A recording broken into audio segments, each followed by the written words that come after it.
Hello everyone, कैसे हो आप सब। आई होप आप सबकी पढ़ाई जो है ना वो बहुत ही मजेदार, शानदार, एकदम बेस्ट तरीके से चल रही होगी। लेकिन आज का जो वीडियो होने वाला है ना वो इतना शानदार होने वाला है ना कि आप थोड़ा सा इमेजिन भी नहीं कर पाओगे कि यार ऐसा भी वीडियो बन सकता है। तो आप ये देखो कि अगर एक छोटा सा बच्चा है, वो पढ़ाई करता है, बहुत मेहनत से करता है, मेहनत करने के बाद जब 5, 6, 7, 8 में आप पहुंचता है तो देखता है कि उसके सामने केमिकल्स फार्मूला जो होते हैं ना वो बंडल्स के रूप में रखे रहते हैं, लेकिन वो समझ नहीं पाता कि ये केमिकल फार्मूला का फॉर्मेशन कैसे हुआ।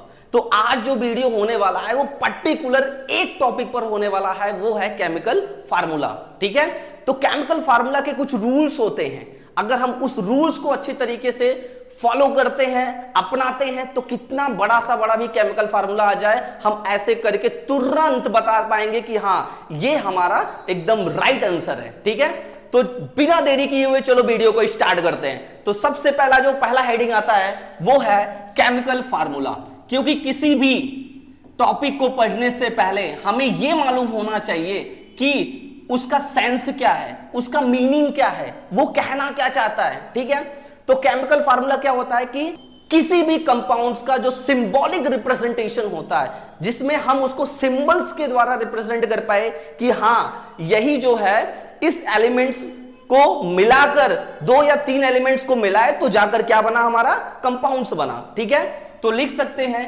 It is a symbolic representation of any compounds. किसी भी कंपाउंड्स का जो सिंबॉलिक रिप्रेजेंटेशन होता है वही हमारा क्या कहलाता है, केमिकल फार्मूला कहलाता है। ठीक है, तो अब बात आती है कि केमिकल फार्मूला बनाए तो बनाए कैसे, सबसे पहले दिमाग में यही आता है। ठीक है, तो कुछ रूल्स दिए गए हैं जिस रूल्स के थ्रू हम केमिकल फार्मूला को एकदम इजी तरीके से बनाते हैं। ठीक है, तो रूल नंबर फर्स्ट क्या बोलता है कि सबसे पहले हमें यह मालूम होना चाहिए कि उस कंपाउंड्स में कितने एलिमेंट्स प्रेजेंट हैं। सबसे पहले हमें क्या मालूम होना चाहिए, कंपाउंड्स में हाउ मच। ठीक है, हाउ मच तो नहीं बोल सकते, आप बोलो हाउ मेनी एलिमेंट्स, कितने एलिमेंट्स जो है वो प्रेजेंट हैं सबसे पहले। सेकंड रूल्स ये कहता है कि जो भी एलिमेंट्स प्रेजेंट रहेंगे उसकी हमें वैलेंसी निकालनी है। क्या निकालनी है, वैलेंसी।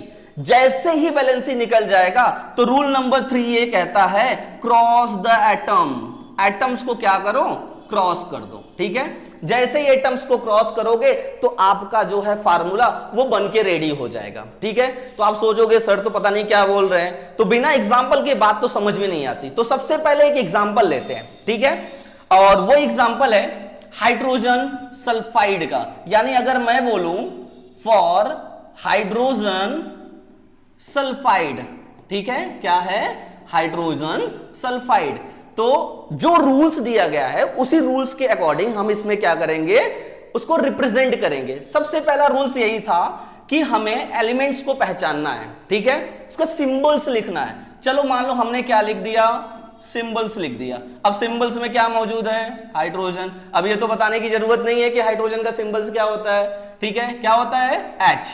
और सल्फाइड है तो सल्फर जो है अपने फॉर्म्स को चेंज करता है, तब जाकर वो क्या बनता है, सल्फाइड बनता है। तो हमें यहां पर क्या लिखना है, सल्फर, यानी S लिख दिया। ठीक है, जस्ट सिंबल्स के नीचे हमें क्या लिखना है, वैलेंसी लिखनी है। ठीक है, अब हाइड्रोजन का पीरियोडिक टेबल में अगर प्लेस देखा जाए तो कितना आता है, 1 आता है, इसलिए हाइड्रोजन की वैलेंसी कितनी होती है, 1 होती है। ठीक है, अब बात आती है सल्फर का प्लेस जो है वो पीरियोडिक टेबल में कौन से नंबर पे आता है, तो मैं बताना चाहूंगा कि सल्फर का जो प्लेस होता है वो क्या होता है, 16 होता है।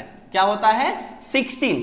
अगर इसका इलेक्ट्रॉनिक कॉन्फ़िगरेशन यानी EC का मतलब क्या हो गया, इलेक्ट्रॉनिक कॉन्फ़िगरेशन, अगर निकालते हैं तो पहले वाले सेल्स में 8, दूसरे वाले में 8 और 2 कितना हो गया, 10, और इसके बाद क्या आ जाएगा, लास्ट में बचा कितना, 6। अब रूल्स फॉलो करने के लिए कौन सा रूल्स, ऑक्टेट रूल फॉलो करने के लिए आउटर मोस्ट सरफेस में कितने इलेक्ट्रॉन चाहिए, 2 इलेक्ट्रॉन चाहिए। ठीक है, तो अब हम इसकी वैलेंसी कितनी, सल्फर की वैलेंसी कितनी हो जाएगी, 2। ठीक है, अब थर्ड रूल्स यही कहता है कि उन एटम्स को क्या करो कि क्रॉस कर दो। अब हम क्या करेंगे, हाइड्रोजन जाएगा यहां पर और सल्फर जो है यहां पर जाएगा, तो अब बनके क्या रेडी हुआ, H2S1।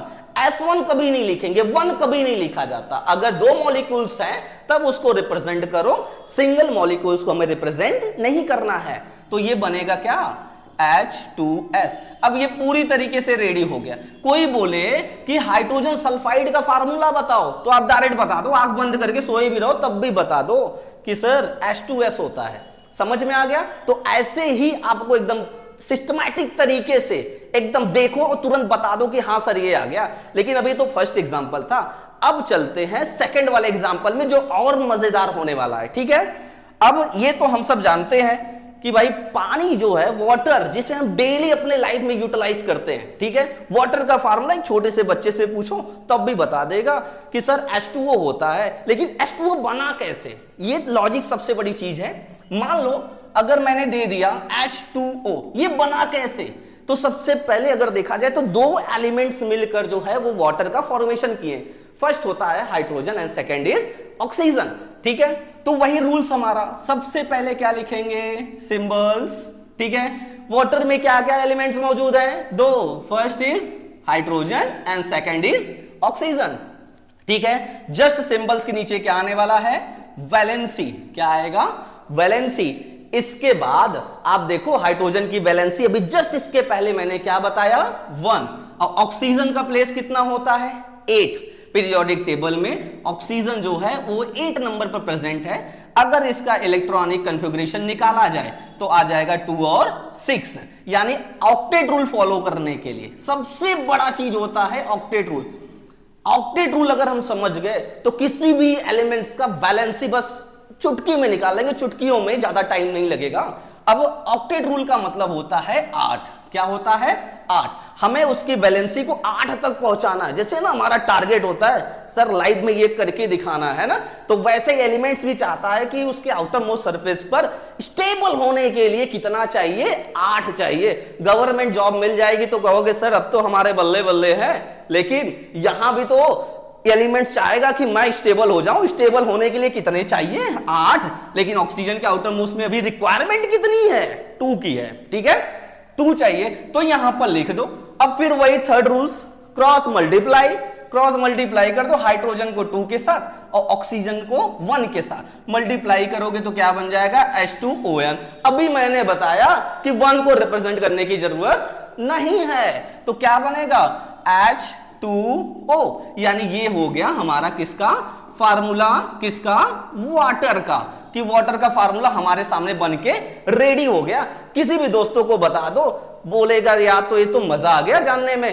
तो जितने भी लोगों को पसंद आ रहा है ना, फटाफट फटाफट दोस्तों को शेयर करो, लाइक करो। ठीक है, और बताओ कि यहां पर जो है आपको बेस्ट से बेस्ट कंटेंट मिल रहा है। ठीक है।